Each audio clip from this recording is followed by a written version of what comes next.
आज हम बात करेंगे भारतीय स्वतंत्रता संग्राम के उस मोड़ की जब भारत ने पहली बार विदेशी सामान को ठुकराकर आत्मनिर्भरता की राह चुनी थी। जी हां, ये कहानी है 1905 के स्वदेशी आंदोलन की, जिसने पूरे देश को एक साथ लाकर खड़ा कर दिया था। ये सिर्फ एक आंदोलन नहीं था, ये तो एक विचार था, एक ऐसी भावना थी जिसने करोड़ों भारतीयों के दिलों में आत्मसम्मान और राष्ट्रीय गौरव की एक नई ज्वाला जला दी थी। तो चलिए इस ऐतिहासिक आंदोलन को जरा गहराई से समझते हैं। जानेंगे कि कैसे ये विभाजन की आग से पैदा हुआ, किन मजबूत स्तंभों पर यह खड़ा था और कैसे इसने भारत के भविष्य की नींव रखी।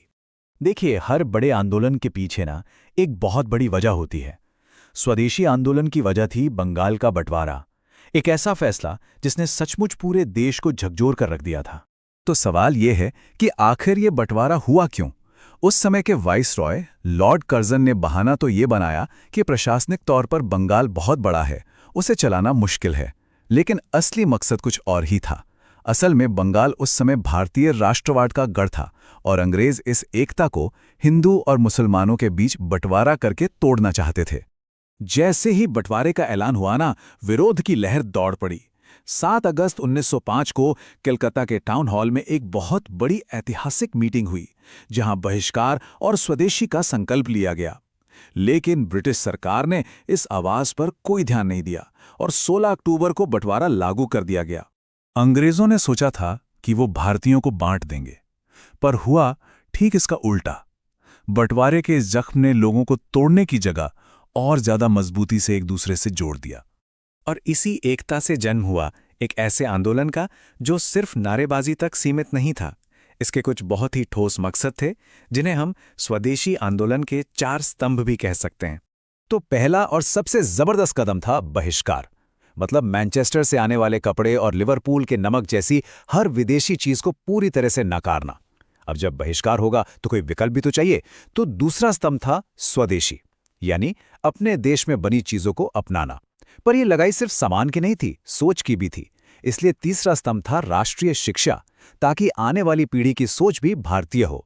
और इन सब का आखिरी मकसद था चौथा स्तंभ, आत्मनिर्भरता, यानी आर्थिक, सामाजिक और बौद्धिक रूप से अपने पैरों पर खड़ा होना। देखिए, विचार कितने भी शक्तिशाली क्यों न हो, उन्हें जमीन पर उतारने के लिए हीरो और सही तरीकों की जरूरत तो पड़ती ही है। तो चलिए देखते हैं कि इस आंदोलन की मशाल को किसने और कैसे आगे बढ़ाया। इस आंदोलन को बंगाल की सीमाओं से बाहर निकालकर पूरे भारत में लोकप्रिय बनाने का जो सबसे बड़ा श्रेय जाता है, वो है लाल बाल पाल की मशहूर तिकड़ी को। लाला लाजपत राय, बाल गंगाधर तिलक और बिपिन चंद्र पाल की जोशीली आवाज ने देश के कोने कोने में स्वदेशी की आग जला दी।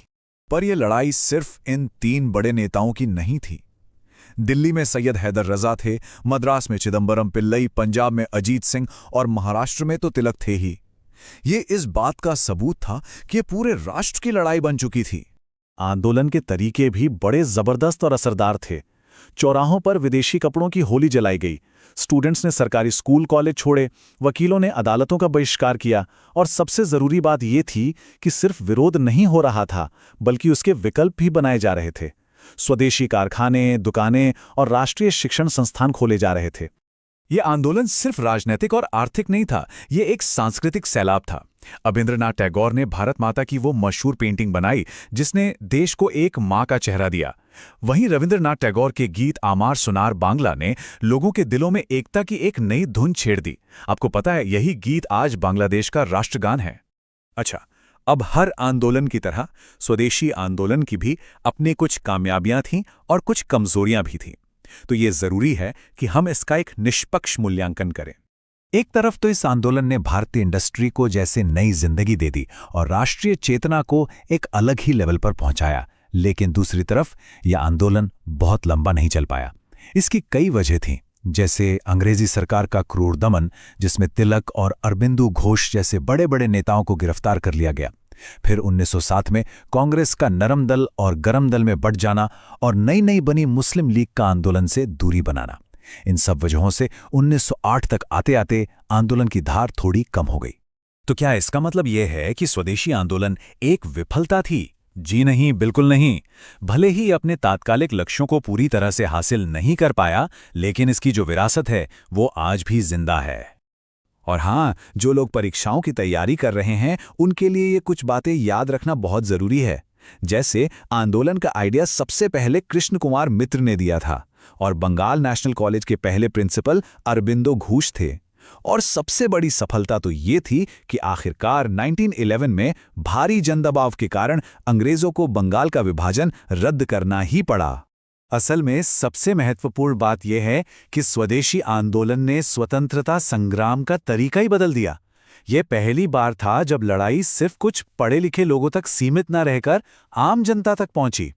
बहिष्कार और निष्क्रिय प्रतिरोध जैसे तरीके, जिन्हें बाद में गांधी जी ने बड़े पैमाने पर इस्तेमाल किया, उनकी नींव इसी आंदोलन में रखी गई थी। स्वदेशी का मतलब सिर्फ विदेशी सामान का बहिष्कार नहीं है। इसका असली मतलब है आत्मसम्मान, खुद पर विश्वास और आत्मनिर्भरता। 1905 में जलाई गई ये भावना आज भी आत्मनिर्भर भारत के सपने में जीवित है, जो हमें याद दिलाती है कि एक राष्ट्र की असली ताकत उसके अपने लोगों के हाथों में होती है।